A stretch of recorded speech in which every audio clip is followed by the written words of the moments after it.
Hello and welcome back to Lesson 5 of Online Teacher Induction. My name is Kent Wire. I want to look back at our last few lessons. If you recall, we have been visiting about the start of school year checklist and these items that are vital to new teachers and all teachers in getting ready to start off the school year appropriately and successfully. In the video, two videos prior to this one, we talked about establishing routines and procedures. And I want to remind everyone that's taken the time to do this online teacher induction of the critical nature of establishing routines and procedures, teaching them to your students, practicing them, and making sure they are exactly what the name implies, routine. It's very important that we be consistent with establishing those and reinforcing those on a day-to-day basis. Then the prior video, we talked about classroom management. All those things, they tie together. Routines, procedures actually enhance the teacher's ability to manage the classroom appropriately and to show the skills that they have. One of the more frustrating things for new teachers, in my opinion, is to think that they have this knowledge and these skills and they're ready to take charge and teach, but because of their lack of management skills, they aren't able to practice the skills and share the knowledge that they have. They just can't get to that point in the classroom. Well, today we're going to look at another start of school checklist item, which also goes along with routines, procedures, and classroom management, and that is managing time in the classroom. Not teacher time, managing student time. One skill, if commanded early in the teaching career, can really make a big difference. That's a skill that they call turning wait time into learning time, or waiting time into learning time. By turning waiting time into learning time, transitions, these times that teachers might be working with a student independently, taking role, dealing with a discipline issue. When a teacher can master the skill of turning waiting time into learning time, that they can continue to allow students to learn during downtime in the classroom. And what a great skill that is. Let's take a look at some of the ideas.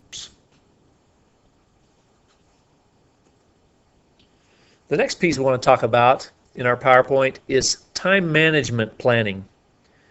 As you go into the school year, a very critical piece of that classroom management that we were talking about just a minute ago with regards to discipline is this management of your time, and more specifically, management of the time of the students in your room. A question you want to ask yourself is, how will you transition from activity to activity or from class to class? Let's use a 1-hour classroom as an example, perhaps a middle school or a high school classroom. There should be 2 to 4 transitions in that amount of time. Doing the same thing 45 minutes to an hour may be necessary at times, but sometimes in any classroom, it's just not practical with the attention spans of today's learners.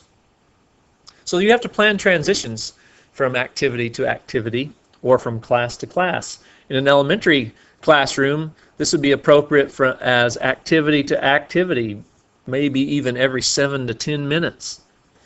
In a middle school or high school, you have to have transitions for activities and transitions from classroom to classroom.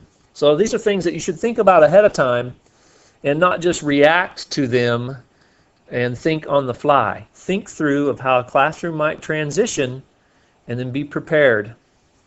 Some ideas for that are things like bell ringers. A bell ringer is as it implies, of things that students do immediately when they come into your classroom. There's an assignment on the board. There is a question, a peeking question on the board as they walk into the classroom. Something that students are expected every day to do when they come into the classroom is start working on the bell ringer. A great idea for transitioning is writing or journaling.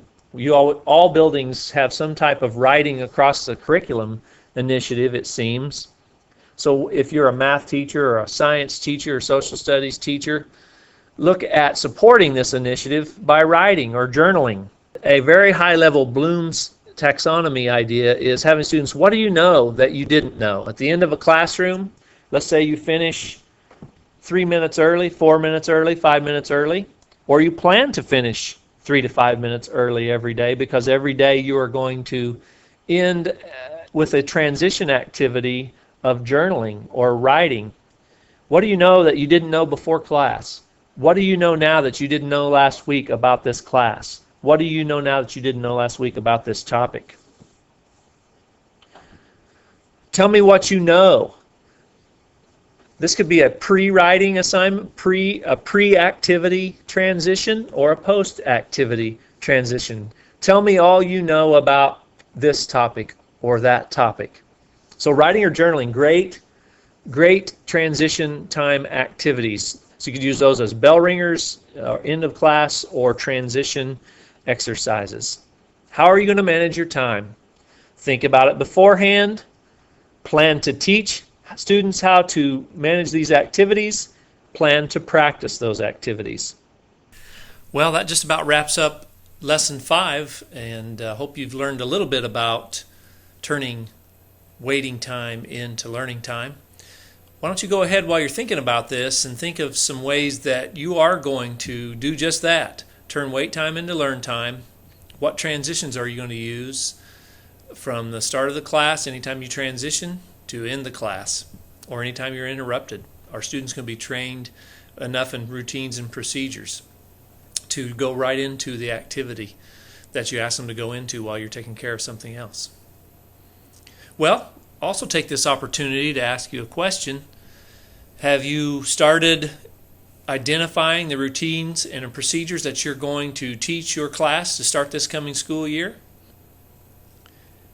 Have you practiced in your mind or role-played some discipline measures that you might face during the upcoming school year? A quick way to success is to pre-practice these in your mind, play them out in your mind, role-play these out in your mind. The same thing with your routines and procedures. Prepare to be prepared this fall when you start school. Until later.